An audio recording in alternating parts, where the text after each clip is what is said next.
Ganga gue Ya, oi. unelo to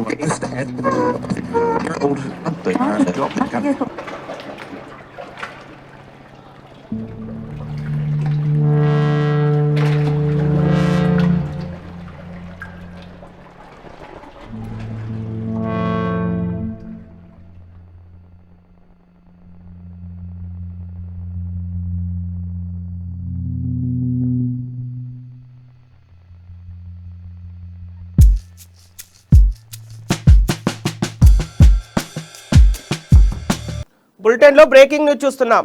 Mulugu జిల్లాలో మావోయిస్టులు చేసిన హత్య కలకలం రేపుతోంది. పోలీసులకు ఇన్ఫార్మర్ గా పనిచేస్తున్నాడని కొండాపురం గ్రామానికి చెందిన గోపాల్ అనే వ్యక్తిని మావోయిస్టులు అతి కిరాతకంగా గొడ్డలతో నరికి చంపారు. హత్యకు సంబంధించి కూడా మావోయిస్టులు లేఖ విడుదల చేశారు. టీఆర్ఎస్ పార్టీ అధికారంలోకి వచ్చిన రోజు నుంచి ఎంతో మందిని ఎన్కౌంటర్ పేరుతో చంపుతున్నారని లేఖలో పేర్కొన్నారు. పోలీసులకు ఎవరైనా ఇన్ఫార్మర్ గా వ్యవహరిస్తే ఎవరికైనా ప్రజా కోర్టులో శిక్ష తప్పదని లేఖలో పేర్కొన్నారు.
ములుగు జిల్లాలో మావోయిస్టులు చేసిన హత్య కలకలం రేపుతోంది. పోలీసులకు ఇన్ఫార్మర్ గా పనిచేస్తున్నాడని కొండాపురం గ్రామానికి చెందిన గోపాల్ అనే వ్యక్తిని మావోయిస్టులు అతి కిరాతకంగా గొడ్డలతో నరికి చంపారు.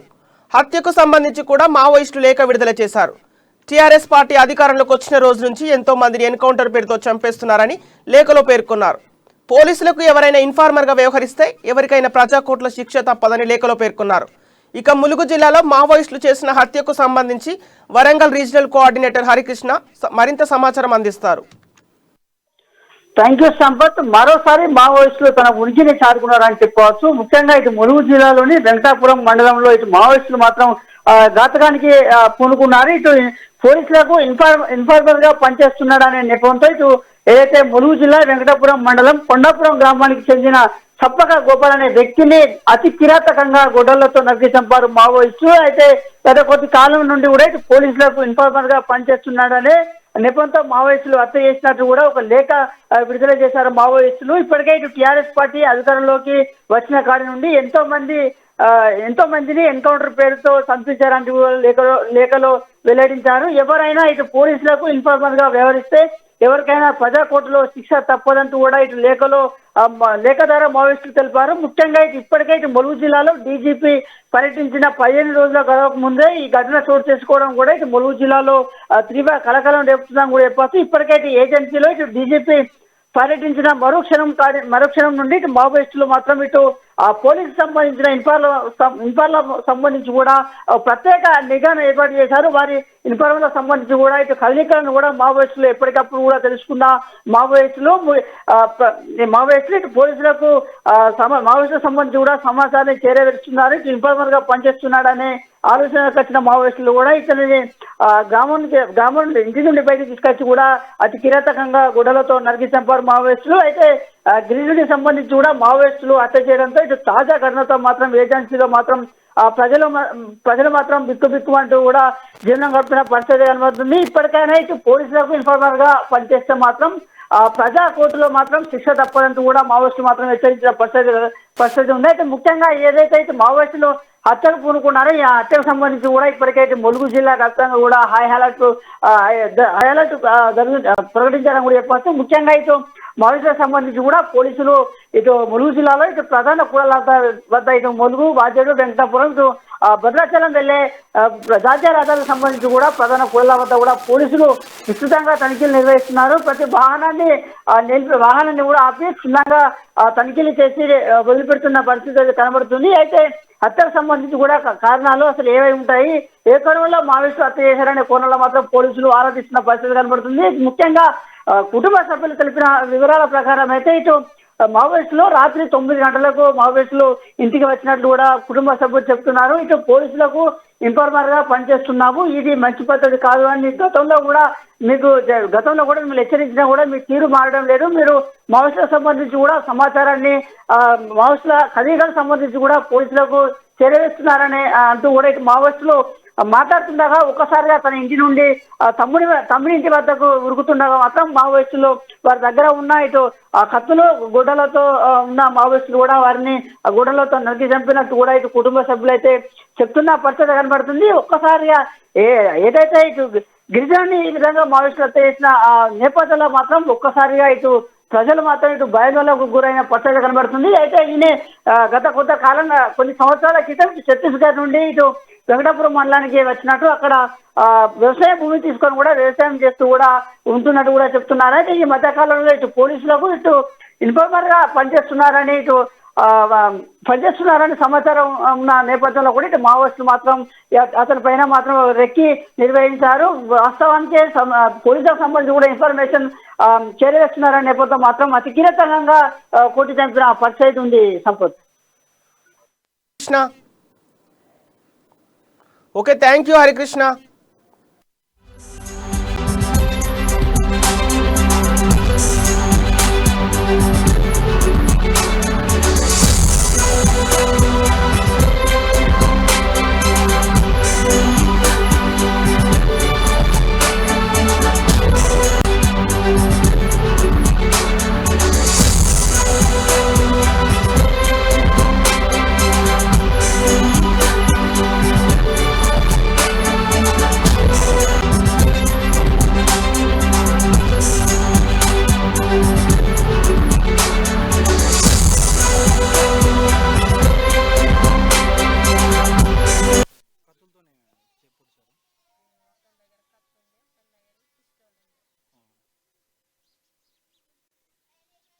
ఎన్ని గంటలకు జరిగిందమ్మా?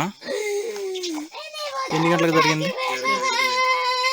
8 గంటలకు జరిగింది అంటే 8 గంటలకా?